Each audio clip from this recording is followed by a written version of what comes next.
Bienvenue sur Trésor de l'Évangile. Le thème de notre présentation est Le Seigneur Jésus-Christ régnera-t-il 1000 ans avec les chrétiens lorsqu'il reviendra à son second avènement que nous attendons tous? Bien avant de rentrer dans le vif du sujet, nous allons prier.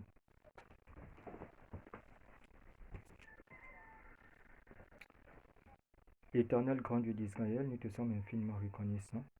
Merci pour le sacrifice de notre Seigneur et Sauveur Jésus-Christ en notre faveur, afin que quiconque croit en lui ne périsse point, mais qu'il ait la vie éternelle. Alors que nous avons encore la grâce et l'opportunité d'ouvrir ta parole, nous te prions, Papa, de nous baptiser de ton Esprit Saint, de nous donner la sagesse et l'intelligence venant de toi, afin de pouvoir comprendre et de réaliser, Seigneur, durant ces moments, la vérité biblique sur exactement ce qui se passera lorsque le Seigneur Jésus-Christ reviendra. Bénis chacun d'entre nous, de près ou de loin. En Jésus-Christ, notre Seigneur et Sauveur, nous t'avons prié. Amen.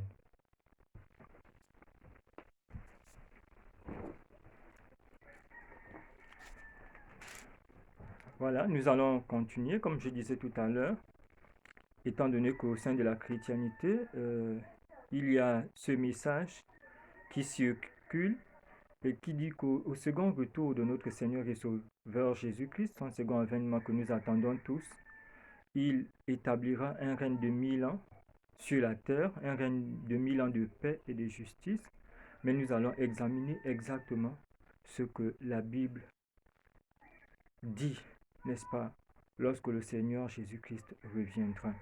Nous allons lire un premier texte dans Jean chapitre 14, du verset 1 au verset 3. Il est écrit « Que votre cœur ne se trouble point, croyez en Dieu et croyez en moi. Il y a plusieurs demeures dans la maison de mon Père. Si cela n'était pas, je vous l'aurais dit. Je vais vous préparer une place, et lorsque je m'en serai allé et que je vous aurai préparé une place, je reviendrai et je vous prendrai avec moi, afin que là où je suis, vous y soyez aussi. » Voilà. Donc, nous avons Jean chapitre 14, du verset 1 au verset 3. C'est des paroles irréfutables du Seigneur Jésus-Christ rapportées par l'évangéliste Jean. Le Seigneur Jésus-Christ a dit qu'il est allé préparer, n'est-ce pas, dans la maison de son Père, une place, des places pour ses enfants. Et lorsque cela sera prêt, il reviendra nous chercher. Et afin que là où il est, nous puissions également aussi être. Donc, ici, le Seigneur Jésus-Christ ne dit pas qu'il viendra nous trouver sur cette terre. Il est parti passer un temps au ciel. Ensuite, il reviendra nous trouver sur cette terre. Cette possibilité pouvait aussi exister, mais il devait nous le dire clairement, n'est-ce pas, dans ce chapitre. Mais ici, quand il parle de venir prendre, c'est pour nous amener auprès de son Père, ou bien dans le royaume de Dieu. Et il est clairement ici établi que le Seigneur Jésus-Christ ne vient pas chercher son Église ou bien les chrétiens pour pouvoir rester sur terre. Si cela ne suffit pas, nous allons encore lire un autre texte dans 1 Thessaloniciens, chapitre 4, du verset 16 au verset 17. N'oublions pas le thème de notre présentation. Est-ce que au second avènement de notre Seigneur et Sauveur Jésus-Christ, il régnera 1000 ans sur cette terre avec des chrétiens ou avec son Église? 1 Thessaloniciens chapitre 4, du verset 16 au verset 17.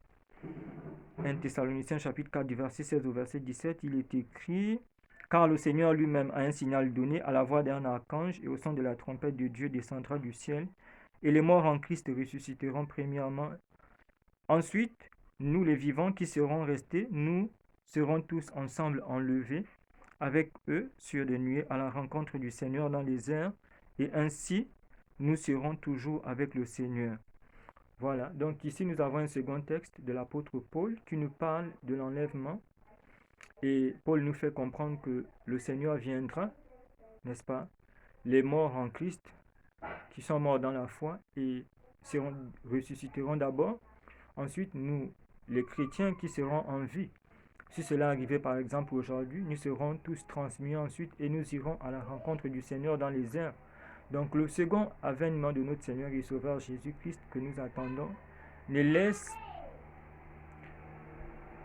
sous-entendre qu'ici que le Seigneur Jésus-Christ va venir établir un règne de 1000 ans sur la terre, alors que le mot enlèvement signifie rapto en latin, enlever ou attraper au vol, ou bien harpazo en grec. Dans ce mot enlèvement, il n'y a pas de possibilité, n'est-ce pas, de pouvoir rester sur la terre. Et c'est ce que l'apôtre Paul nous fait comprendre ici. Et au verset 17, ensuite, nous les vivants qui serons restés, nous serons tous ensemble enlevés avec eux sur les nuées à la rencontre du Seigneur dans les airs. Ainsi, nous serons toujours avec le Seigneur. Donc, nous voyons ici la notion d'éternité, n'est-ce pas? Donc, Paul ne nous fait pas comprendre qu'il y a cette possibilité que lorsque le Seigneur Jésus-Christ reviendra, il va établir un règne de 1000 ans sur la terre. Nous allons également aussi poursuivre dans 2 Thessaloniciens au chapitre 1. Nous allons lire du verset 5 au verset 10. 2 Thessaloniciens chapitre 1 du verset 5 au verset 10. Qu'adviendra-t-il de méchants au retour de notre Seigneur et Sauveur Jésus-Christ, ou bien ceux qui n'ont pas accepté le Seigneur? C'est une preuve du juste jugement de Dieu pour que vous soyez jugés dignes du royaume de Dieu pour lequel vous souffrez, car il est de la justice de Dieu de rendre l'affliction à ceux qui vous affligent et de vous donner à vous qui êtes affligés du repos avec nous lorsque le Seigneur apparaîtra. Nous sommes au verset 7. Du ciel avec les anges de sa puissance au milieu d'une flamme de feu pour punir ceux qui ne connaissent pas Dieu et ceux qui n'obéissent pas à l'évangile de notre Seigneur Jésus-Christ. Nous sommes dans 2 Thessaloniciens chapitre 1 du verset 5 au verset 10 et nous venons de lire le verset 7. Le verset 8, on dit au milieu d'une flamme de feu pour punir ceux qui ne connaissent pas Dieu et ceux qui n'obéissent pas à l'évangile de notre Seigneur Jésus. Qu'adviendra-t-il des méchants? Ici, on nous fait comprendre que le Seigneur viendra, n'est-ce pas? Au milieu d'une flamme de feu. Le feu signifie la destruction. Le feu signifie l'anéantissement. Ça veut dire que tous ceux-là qui n'auront pas accepté le Seigneur Jésus-Christ, qui n'auront pas accepté le Seigneur Jésus-Christ au second événement, n'est-ce pas, que nous attendons, ils seront détruits simplement par le feu. Et c'est ce que l'apôtre Paul nous fait comprendre ici. Au verset 9, ils auront pour châtiment une ruine éternelle loin de la face du Seigneur et de la gloire de sa force, lorsqu'il viendra pour être en ce jour-là glorifié dans ses saints et admiré dans ceux qui auront cru, car notre témoignage auprès de vous a été cru. Donc, Paul nous fait comprendre que ce serait une ruine éternelle pour ces personnes, n'est-ce pas, loin de la face du Seigneur.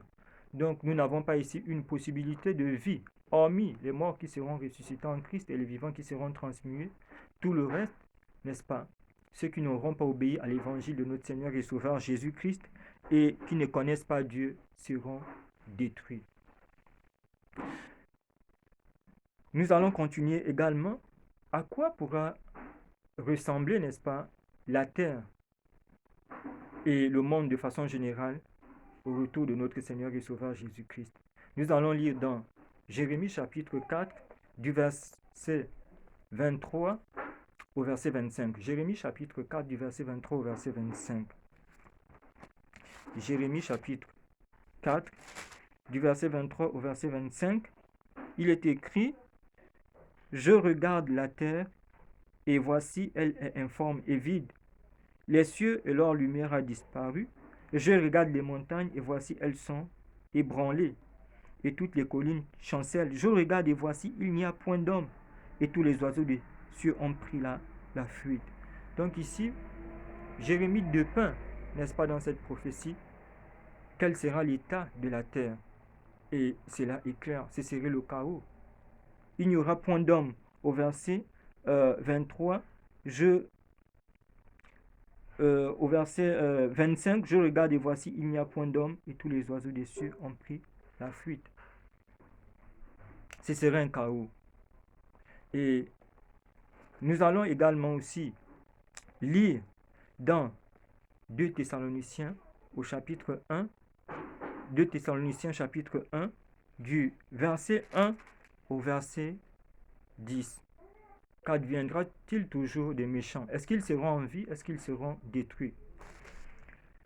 2 Thessaloniciens chapitre 1 du verset 1 au verset 10 au verset 1, il est écrit: pour ce qui concerne l'avènement de notre Seigneur Jésus-Christ et notre réunion avec lui, nous vous prions, frères, de ne pas vous laisser facilement ébranler dans votre bon sens et de ne pas vous laisser troubler, soit par quelque inspiration, soit par quelque parole ou par quelque lettre qu'on dirait venir de nous, comme si le jour du Seigneur était déjà là.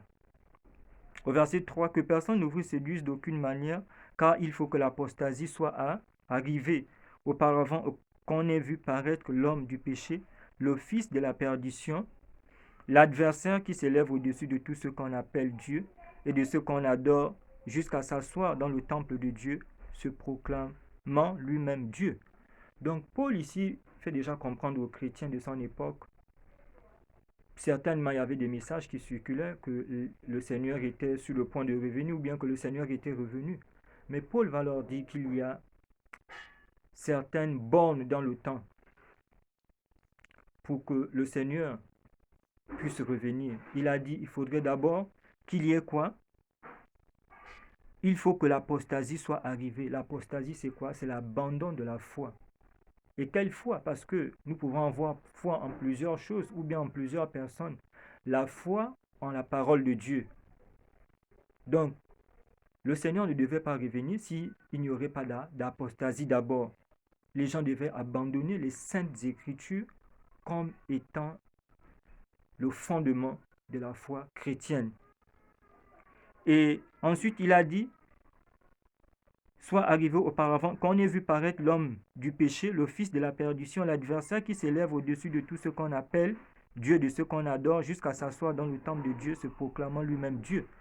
Ensuite, il parle de cet adversaire, de cet homme ici qu'il qualifie de l'homme du péché, le fils de la perdition, l'adversaire qui s'élève au-dessus de tout ce qu'on appelle Dieu, de ce qu'on adore, jusqu'à s'asseoir dans le temple de Dieu, se proclamant lui-même Dieu. Il faudrait que cet homme aussi soit d'abord visible, qu'il apparaisse avant que le Seigneur Jésus-Christ ne puisse revenir. Au verset 5, ne vous souvenez-vous pas que je vous ai dit ces choses lorsque j'étais encore chez vous, et maintenant vous savez qui le retient, afin qu'il ne paraisse qu'en son temps, car le mystère de l'iniquité agit déjà, il faut seulement que celui qui le retient encore ait disparu. Au verset 8, et alors l'impie que le Seigneur Jésus détruira par le souffle de sa bouche et qu'il anéantira par l'éclat de son avènement. L'apparition de cet impie se fera par la puissance de Satan avec toutes sortes de miracles, de signes et de prodiges mensongers, et avec toutes les séductions de l'iniquité pour ceux qui périssent parce qu'ils n'ont pas reçu l'amour de la vérité pour être sauvés. Donc ici, Paul dépeint cet homme, n'est-ce pas? Il dit que c'est un impie et que le Seigneur Jésus-Christ le détruira par le souffle de sa bouche à son avènement. Donc il sera détruit et tous les méchants également aussi avec lui. Autrement dit, cet homme, cet impie ou bien l'antichrist ne sortira pas ailleurs si ce n'est dans la chrétienté. Ce serait au sein de la chrétienté ou bien de l'église chrétienne. Mais il a dit bien avant, il faudrait que les gens puissent abandonner la foi, n'est-ce pas, en la parole de Dieu, l'apostasie. Et Paul a déjà dit qu'en son époque, le mystère de l'iniquité agissait déjà, qui devait amener cet homme-là, n'est-ce pas, à paraître. Et on a dit que son apparition se fera également par toutes sortes de quoi? Il fera des miracles, il fera des prodiges, il aura toutes sortes de séductions. Mais comme on parle d'apostasie, comme les gens auront déjà abandonné la parole de Dieu, les gens vont croire aux enseignements de ce système, de cet homme, parce qu'ils ont déjà abandonné la parole de Dieu. Aujourd'hui, le critère pour certains de reconnaître que c'est un homme de Dieu, c'est que cet homme doit accomplir des miracles ou bien des prodiges, où aujourd'hui des gens courent dans des dénominations parce qu'ils sont à la recherche du miracle. Mais Paul est en train de nous faire comprendre que les miracles, les prodiges de tout genre qui puissent être, peuvent être d'origine et sont aussi d'origine diabolique et satanique. Cet homme aussi charismatique sera-t-il? Et tous les miracles qu'il aura accomplis, les prodiges, cela ne viendra que de Satan. Combien de chrétiens aujourd'hui croient que tous les miracles qui se produisent au sein de l'église chrétienne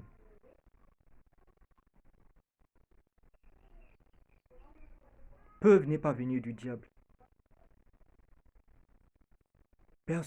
Beaucoup de gens pensent que tous ceux qui accomplissent des miracles, s'il est dans l'église, il utilisera bien entendu le nom de Jésus-Christ.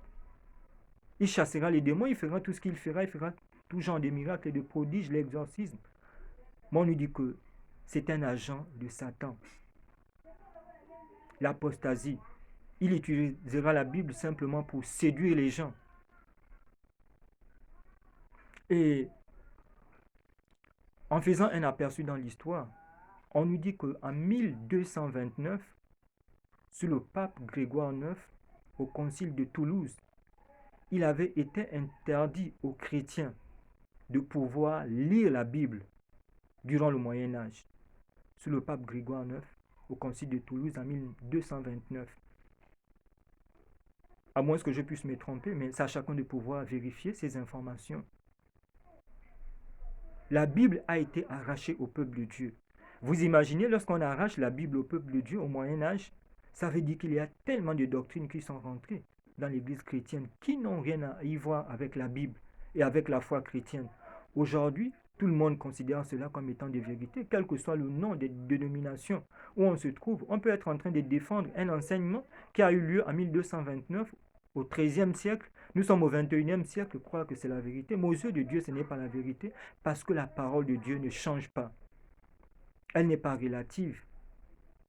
Sa vérité est absolue. Il se pourrait que nous enseignions, que nous croyons à des doctrines, et que nous propageons même des doctrines qui n'ont rien à voir avec la parole de Dieu, parce que ce sont des traditions, nous les considérons maintenant ainsi. Et Paul nous fait comprendre au verset 10 que ceux qui n'ont pas l'amour de la vérité pour être sauvés, n'est-ce pas, vont croire en ce système et seront séduits par cet homme. Mais c'est un système qui existe déjà. Paul a dit qu'en son époque, ce système-là commençait à se mettre en place. Avons-nous vraiment l'amour de la vérité? Est-ce que nous prenons le temps d'examiner ce en quoi nous croyons, ce que nous enseignons, si les fondements sont véritablement bibliques, si nous pouvons vérifier si c'est dans la Bible? Est-ce que le Seigneur Jésus-Christ, lorsqu'il reviendra pour son second avènement, va-t-il régner avec les chrétiens 1000 ans sur la terre? Est-ce biblique? La Bible nous répond. Il y a bien d'autres passages. Nous allons lire également aussi dans Apocalypse au chapitre 20, Apocalypse chapitre 20, du verset 1 au verset 3. Apocalypse chapitre 20, du verset 1 au verset 3.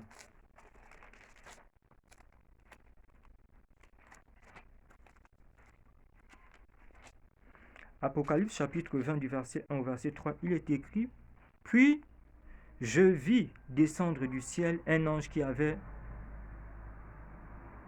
la clé de l'abîme et une grande chaîne dans sa main. Il saisit le dragon, le serpent ancien qui est le diable et Satan, et il le lia pour 1000 ans.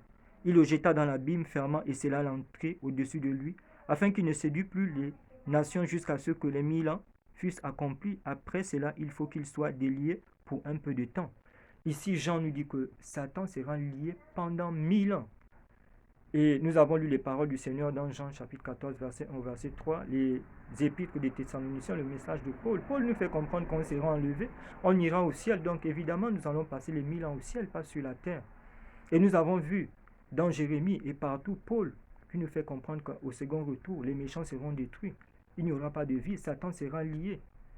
Il n'y aura plus personne pour séduire. Ensuite, on nous dit, après 1000 ans, il sera délié. Le verset 5 et 6 d'Apocalypse chapitre 20 nous fait comprendre 5. Les autres morts ne revinrent point à la vie jusqu'à ce que les 1000 ans fussent accomplis. C'est la première résurrection. Nous sommes exhortés à lire tout le chapitre 20 au verset 6, heureux ceux qui ont part à la première résurrection. Donc cela veut dire quoi? La première résurrection, c'est au retour de notre Seigneur et Sauveur Jésus-Christ. Mais il y aura une seconde résurrection pour les méchants. Mais cela aura lieu après 1000 ans. Et quand nous continuons au chapitre, tout le chapitre 20, on voit ce qui va se passer. Ces méchants, comment est-ce qu'ils vont agir vis-à-vis du peuple de Dieu?